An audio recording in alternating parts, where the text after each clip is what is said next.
Washington mornings on the Mall. 105.9 FM. At AM 630. WMAL. Good morning, everybody. 8:07 on WMAL, where Washington comes to talk. Coming up at 8:35 this morning, we'll have our weekly conversation with Brett Baer from the Fox News Channel. It's Brian Wilson alongside Larry O'Connor. And joining us live in studio right now, she's the senior opinion editor of the Washington Times and author of the new book, Emily Gets Her Gun, the appropriately named Emily Miller. Emily, so good to see you here on Jennifer Street. I can't believe this is the magic that goes on behind my phone when I talk to you guys. Yeah, don't tell anyone what you've witnessed. All this gold and diamonds. I had no idea to expect this. This room is where the magic happens. It's special. You can't hear over the air that Brian does the show inside a hot tub. It's remarkable because we turn the bubbles off. Turn the bubbles off. With the Cosmopolitan. Except during the commercial breaks. Yeah, exactly. Emily Miller, obviously you did the great series at the Washington Times about your travails in obtaining a gun in the District of Columbia, and then that now has inspired this book. Let's start at the beginning, which was here in the district, because your book addresses gun issues coast to coast, right, in Obama's latest attempt. In fact, I should say the subtitle is, it's Emily Gets Her Gun, but Obama wants to take yours. So let's start with D.C. What happened to you as a woman trying to protect herself in not the safest city in America, wanting to exercise your Second Amendment rights, not to hunt, but to protect yourself? Right. Well, as you know, crime is going up in D.C. In fact, last year, sexual assaults and rapes were up 50% in the city. Wow. And you don't hear feminist groups talk about that, do you? No, you don't. No. And assaults with a gun were up 20%. Violent crime was up. I mean, this city has well, the politicians will say the problem is there's too many guns out there, so that's why you shouldn't get your gun, Emily. And then, of course, my response, which I say to, Mendelson and Gray and all these guys face to face, I say there has never been proven any gun control law to reduce crime. Ever. The CDC did a massive study. Harvard's done a study. Every government study never reduced crime. D.C. has the strictest gun control laws in the nation. And that what happens is, at the end of the day, the people who follow the rules makes it an onerous burden for them to get a gun, but the people who don't follow the rules have all the guns they want. Oh, sure. It took me, when I was a victim of a home invasion, that's what drove me to get a gun. I was dog sitting for friends and walked in, and there's this drug guy, stealing in the house. Wow. A junkie, And he had like 15 friends at the end of the driveway. And so, thank the Lord, I wasn't physically harmed, but it scared me, obviously, to death, and I never want to be in that situation again where I'm completely defenseless against this kind of irrational situation and dangerous situation.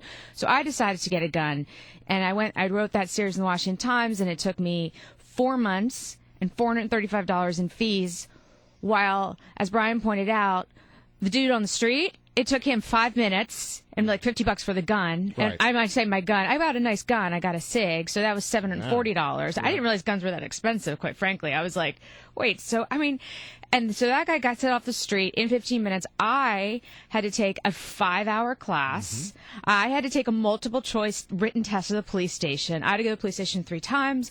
I had to get my 13-round magazine that came with my gun replaced for a 10-round one because we have a high-capacity magazine ban here in D.C. Right. I mean, and the bad guys, steps. of course, follow that. They that absolutely ban. do. Yeah. Right. Especially the one I like best is the new New York ban. It's not 7 rounds, but you can have a larger round magazine, but you can only load to 7. Right. Exactly. And all the bad guys are out there on the streets being like, 4, 5, 6. Stop, dude, stop. Yo. Dude. No, can't do any more than that. You don't want to get into real trouble. Right. Oh, my God. All right. You know what? I want to hear you mentioned how feminists don't talk about this. Yeah. This is the ultimate women's issue. A woman living on her own in the big city should have the right to protect themselves. I want to hear from you women. Sound off on this. And if you're having issues yourself in protecting yourself and exercising your God-given right enshrined in the Constitution, share that story with Emily Miller. She is the author of Emily Gets Her Gun.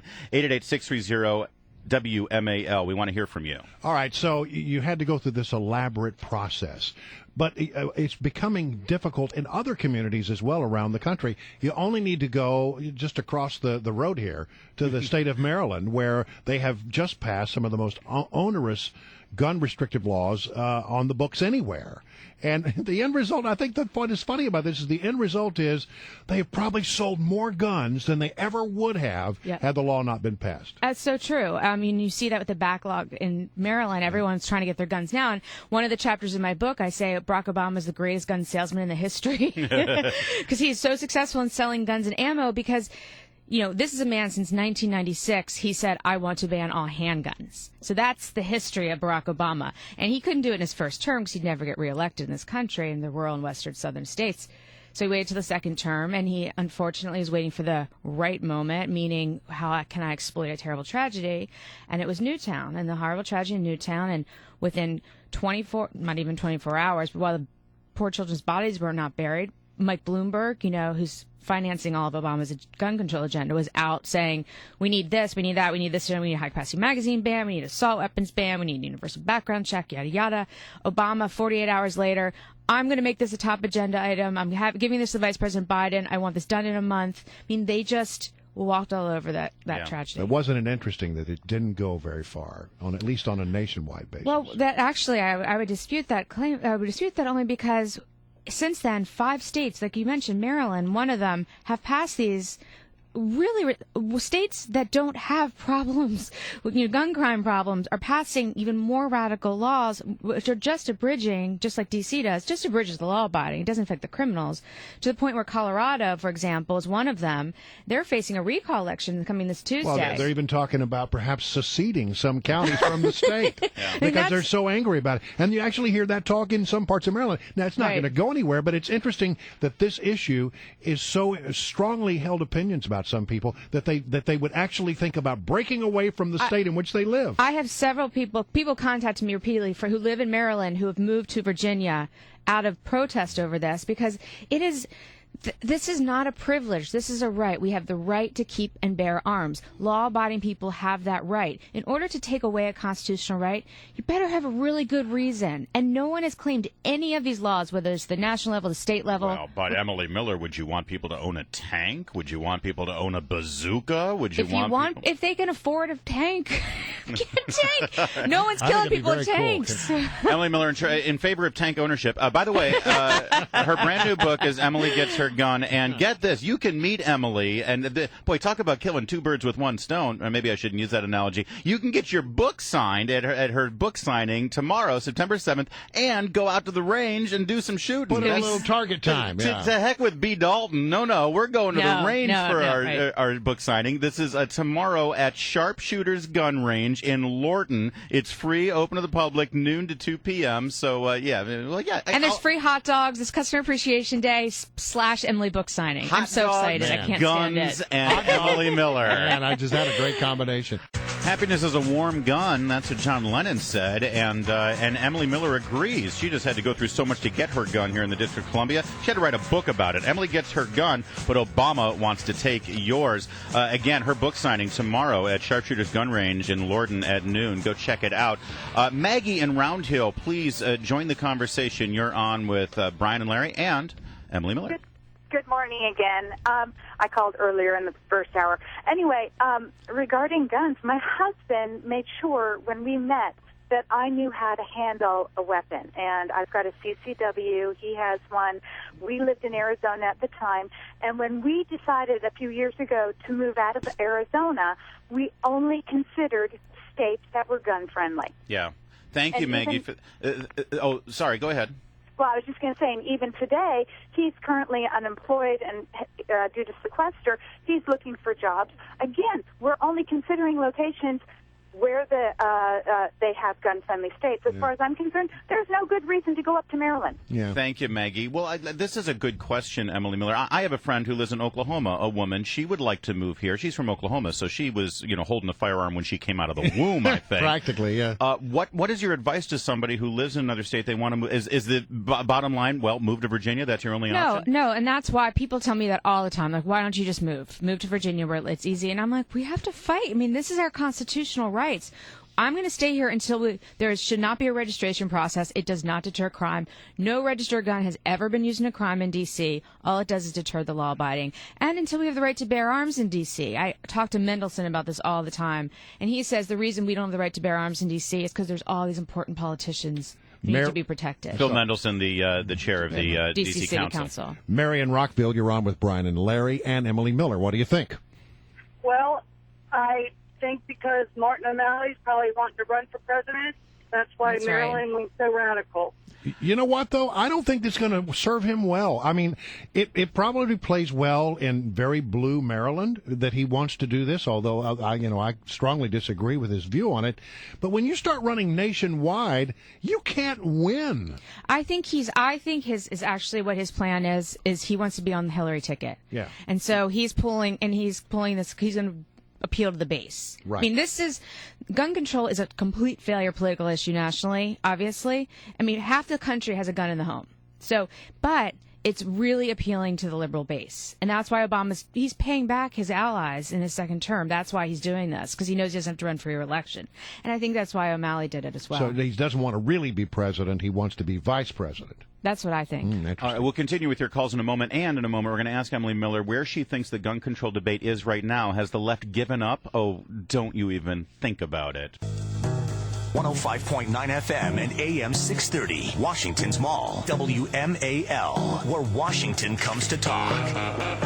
8:23 on WMAL. It's Mornings on the Mall with Brian and Larry. We're joined in studio by Emily Miller. Her brand new book, Emily Gets Her Gun, is going to be available for a book signing tomorrow at Sharpshooters Gun Range in Lorton at noon. Check it out, and you can meet Emily and also do some target practice. Emily, everyone, I'm bringing my gun, by the way, of course. I'm sure you're going to bring your SIG out there. I was like, I'm shooting before and after the signing. There you go. So, after the Newtown tragedy and the push for gun control, it died. That legislation died. It's not. I will Is say, it over? Nationwide, it did. No. Well, Obama says he's Harry Reid, the Democratic majority leader, has deliberately kept the vote open. So he says he's going to have another vote on it. That's right. At any given time, they can just. And what they're doing is Bloomberg is running ads all across the country still, spending tens of millions of dollars against anyone he thinks he can turn their vote. So Rob Portman's getting the treatment right now. Mark Pryor's been getting hit. Kelly Ayotte, because they think they can turn these people to vote. So it's moved into the state arguments, but on Capitol Hill, at least so far, but no. What she's saying is they're going after those to change the votes to bring it back senators. before 2014 is the goal. And of course, because they've left it open, should there be another tragedy, they can then just exactly. say, well, let's go right back Isn't to that bill. sick? But that's exactly what's going on. They're waiting for another tragedy. Now, sick. what about the Supreme Court here? Because the Supreme Court has been pretty strong in favor of protecting the Second Amendment. When you look at what just happened in Maryland, is this going to go to the Supreme Court again? The whole debate, the whole issue now flies to the courts because all 5 states, all their gun control laws now are being appealed to the courts. And really as far as D.C. goes, we're going to have to look at whether the right to bear arms is going to be legalized here. I mean, you cannot take your gun out of your home. Illinois just overturned a courts this year and in July had to pass a law allowing for carry in the state. That was the only other place in the country you couldn't take a gun out of the home. So that's the next, for D.C., that's the next place the courts are going to decide. Donna in Frederick. Donna is also one of those chicks who like to have guns. We like chicks with guns. Donna, you're on with Emily Miller. She's also a chick with a gun. Hi, I want to thank Emily for this, for calling attention to this, especially for women. I live in a neighborhood that's been hit up here in Maryland with a recent crime wave. And when we're talking about people breaking into someone's basement, I'm telling you right now, I'd want to have my shotgun pointed right at somebody at that given moment. But what's really alarming to me is they're relentless on the left. And as a matter of fact, all that money that went to the UN, they're trying to push this on a worldwide stage. They want to disarm America, and a lot of that happened pre-World War II. Thank you, Donna. Thank you so much, Donna. Emily, we do quickly, though. Completely. We hear this a lot about the UN. This treaty, the president's about to sign this treaty any day now, this UN Arms Trade Treaty, and it doesn't recognize the right to keep and bear arms for Americans in a global treaty that America's about to sign on to. But that'll have to be passed by the Senate, right? Ratified, yeah. Ratified. All right, cool. Thank you, Emily Miller. Emily Gets Her Gun. Thanks for Check having it out, me. It's folks. been so fun.